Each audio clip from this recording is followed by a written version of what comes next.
When did you start making that change though with the music thing though? Man, I had when them people start watching, you know, you can only get so big that you want to be. It's just like you gotta Time gonna come with it. you coming with it. You gotta start thinking though, Donnie. You know what I'm saying?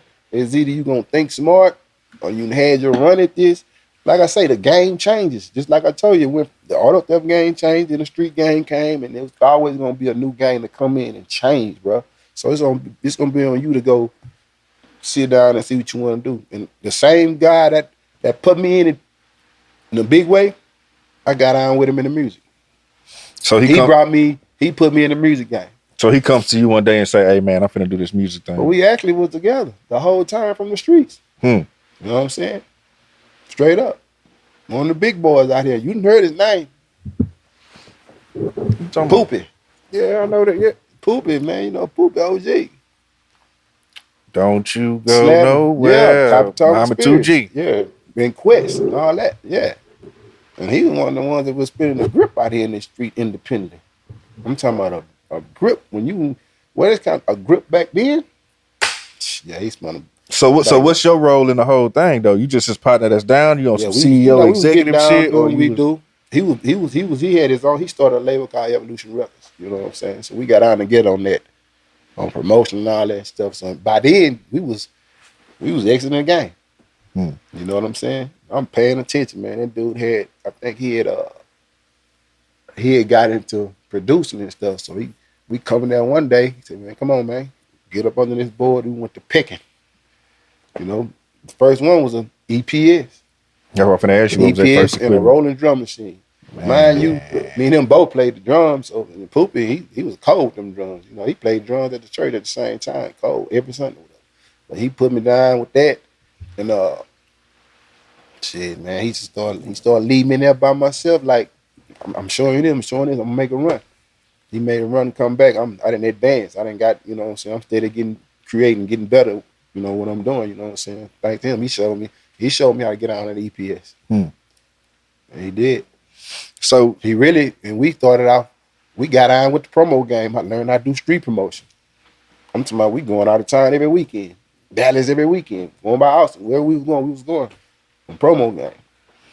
And this is what Jack the Rapper. Okay, tell me about Jack the Rapper. That's some shit I wish I was old enough to go to. Man, Donnie, you would have loved Jack the Rapper because of the field you in, man. You had to. I got some pictures when I wish I can find. I got pictures. I had pictures with Pac. We had everybody who got a deal back in the day, from R&B to rap to everything. They was at Jack the Rapper in Atlanta. I'm talking about who was beefing at that time. Was it Jermaine Dupri? Who was beefing at Jermaine Dupri and Northern by Nature? Somebody. We watched them beefing over there, and Chris Cross and them. All them little cats. Everybody was at Jack. Before they got their start, from Shy to SWV to Jodeci, all them people who got them big names and got deals, they came, man.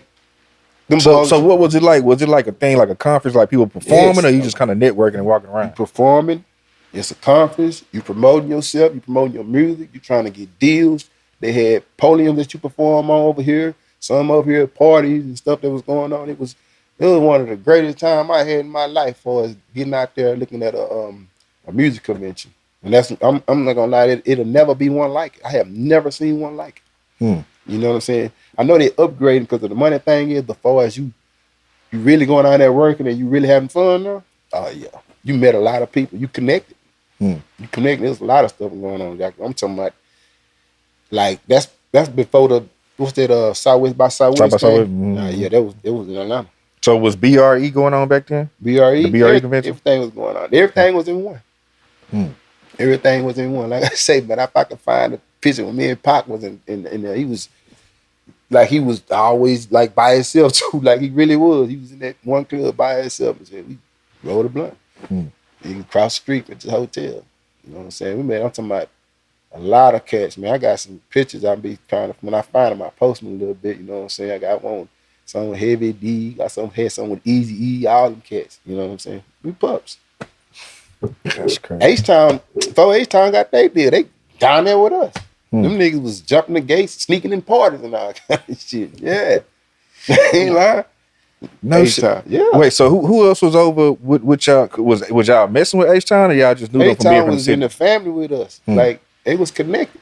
Cause they had who was my man Stick over there producing for Stick them. was in the family with us. We was all connected. Stick was in the guy I'm telling you about, Poopy, them that had Evolution Records was running. It was Poopy was running Evolution Records. Then it was Hollywood.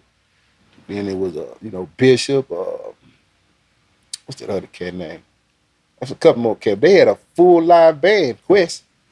Yeah, Quest. Like Stick was in the Quest after when he was doing that Luke stuff. Yeah. Bishop was the producer and engineer and all that stuff over there. So what ended up happening in that situation where you left that and started going and doing the Botany thing? Man, you know how it is. I mean, my boy, he just got fed up. Really, Poop. He got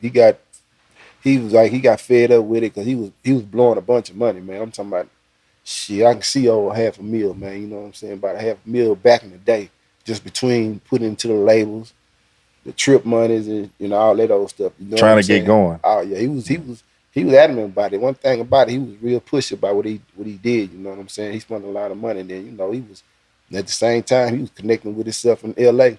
Right, and he's still in L.A. right now today. He got a whole family now. He was steady merging merging that way. You know what I'm saying? And he just after that, people just went. Everybody just how the groups is going their separate ways and everything. So while that's prosperity going on, in between that, I was like, hey man, I'm finna go start a group. Basically, I'm saying I'm gonna go get my boys out the hood and start a group. And that's when we went out there and started Botany Boys. Subscribe to the Donnie Houston podcast, man.